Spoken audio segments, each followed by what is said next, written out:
When it comes to something as life and death important as to what to feed ourselves and our families, we should rely not on anecdotes, but on facts.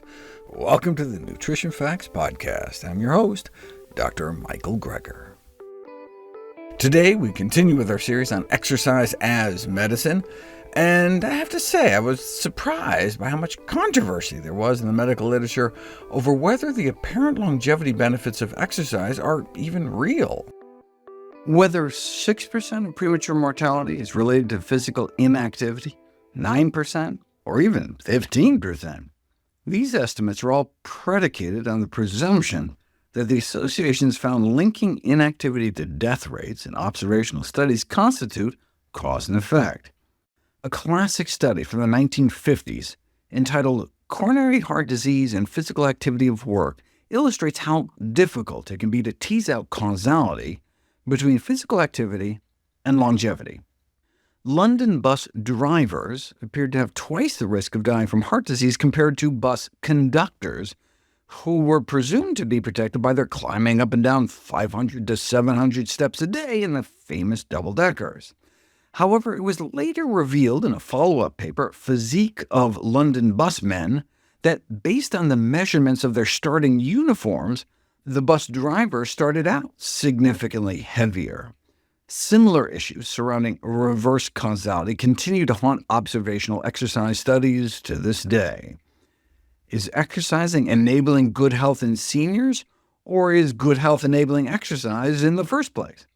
Is inactivity leading to chronic disease, or is chronic disease leading to inactivity? Then there are the confounding factors, the archetypal one being less smoking among active individuals. With the exception of elite male power athletes, who may die up to nearly 5 times the normal rate, perhaps due to the use of anabolic steroids, athletes tend to live longer than their sedentary counterparts, as much as 4 to 8 years longer. But think of all the complicating elements, especially among professionals. Major League Baseball players, Tour de France cyclists, and champion skiers all live longer than the general population, but that doesn't mean it necessarily has anything to do with home runs, bicicletas, or the slopes. Maybe it's partly the superior genetic constitutions that allow for such physical feats in the first place, or the socioeconomic status bestowed upon the winners. Yes, Olympic medalists live longer than the general population, but so do Grand Masters of Chess, as revealed by a study subtitled Mind versus Muscle, suggesting it's the afforded status rather than the muscular exertion. Winners of a Nobel Prize or an Oscar award similarly have superior life expectancy. To try to tease out these factors, researchers have compared the effects of leisure time physical activity to occupational physical activity. If the link between exercise and longevity were truly causal, then the context within which you get the same exertion shouldn't matter. As you can probably guess, though, manual labor can sometimes be associated with a shorter, not longer life, again suggesting the primacy of confounders like socioeconomic factors. Is it possible that a genetic predisposition to physical fitness is what accounts for the exercise longevity link rather than the physical activity itself? In other words, is it just genetic selection bias? We know exercise and longevity are associated with one another, but instead of exercise causing the longevity, maybe the same genetic predisposition to exercise also leads to longevity whether or not you actually exercise at all.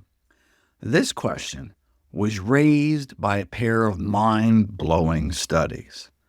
The first involved a comparison of 2 strains of rats, one bred to have high intrinsic running capacity, and the other bred to have low running capacity.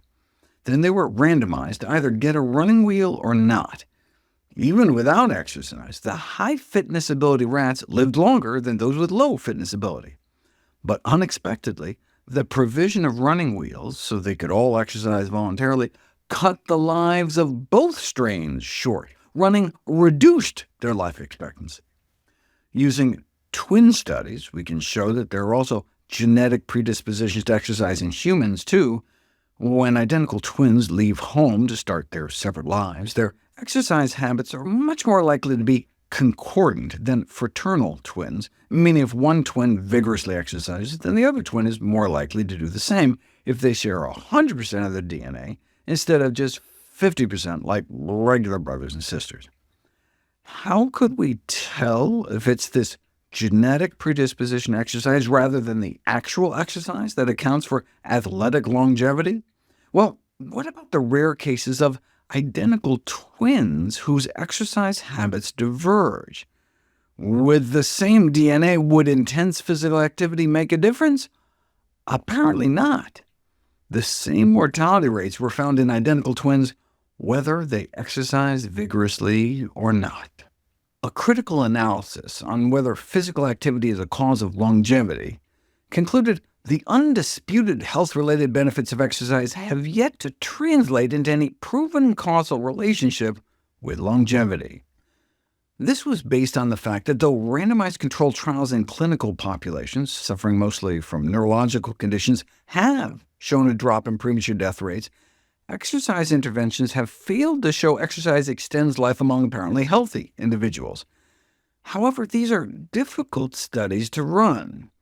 Take the largest such study, where more than 1,500 older men and women, average age 73, were randomized to one of 3 groups for 5 years. A recommendation to just follow the national guidelines of 30 minutes a day, 5 days a week, or to replace 2 of those weekly sessions with 50-minute sessions, or to replace 2 of those weekly sessions with 4 4-minute bursts of high-intensity interval training at 90% of peak heart rate. And there ended up being no difference in mortality rates between the 2 extra exercise groups and the control group. This may be because the control group ended up exercising so much. The control group, advised to exercise for just 30 minutes, ended up exercising more than the group told to boost weekly sessions up to 50 minutes. All participants had the potential to be randomized to the high-intensity group, and so the enrollees had to be pretty fit at baseline, and with expectations of health checks at years 1, 3, and 5, the control group stepped it up so much it blurred the distinctions between the 3 groups. In our final story, we look at the data that shows it may be prudent to limit chronic vigorous exercise no more than an hour a day and no more than 5 hours a week.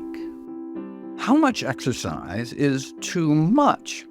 There doesn't appear to be any studies on the longevity of marathon or triathlon runners, but this study, in which more than 1,000 joggers were followed for up to a dozen years, is able to offer some insight.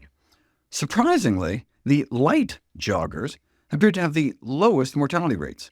Moderate joggers had a worse mortality rate than light joggers. They still did better than that of sedentary non-joggers, but strenuous joggers did not. There wasn't a significant difference in death rates between those jogging more than 4 hours a week and those not jogging at all. So the death versus jogging intensity graph was a U-shaped curve, with the lowest mortality bottoming out among those taking it relatively easy, clocking 1 to 2.4 hours a week over no more than 3 days at a slower average pace. So more may not necessarily be better. The jogging study spurred sensationalist headlines like "fast running can kill," but the strenuous joggers were just dying at a higher rate compared to light joggers, not compared to the general population of non-joggers. Here's what a meta-analysis found of all such similar studies. Yes, diminishing returns, but the only clear mortality bump was associated with inactivity. However, there was a retrospective analysis of more than 1,000 male Olympic track and field athletes that suggested that those who had extraordinary early peak performance had lifespans shortened by almost 5 years. The regimen for peak performance may not be the same as that for optimum health and longevity. Perhaps the mantra, "exercise is medicine" metaphor should be taken a step further, recognizing that, like any powerful medicine, there may be a safe range of dosing. We would love it if you could share with us your stories about reinventing your health through evidence-based nutrition. Go to NutritionFacts.org/testimonials, and we may share it on our social media to help inspire others. If you see any graphs, charts, graphics, images, or studies mentioned here, please go to the Nutrition Facts podcast landing page. There you'll find all the detailed information you need, plus links to all the sources we cite for each of these topics. My latest major book, How Not to Age, is out. Check it out from your local public library. And of course, all proceeds from the sale of all my books go to charity. I actually just came out with another small book, an easy 100-page read on Ozempic and other GLP-1 drugs. Go to NutritionFacts.org and click on books to see where you can get an ebook, audiobook, or paperback of it. NutritionFacts.org is a non-profit, science-based public service where you can sign up for free daily updates on the latest in nutrition research with bite-sized videos and articles. Everything on the website is free. There are no ads, no corporate sponsorships, no kickbacks, strictly non-commercial, not selling anything. Just put it up as a public service, as a labor of love, as a tribute to my grandmother, whose own life was saved with evidence-based nutrition.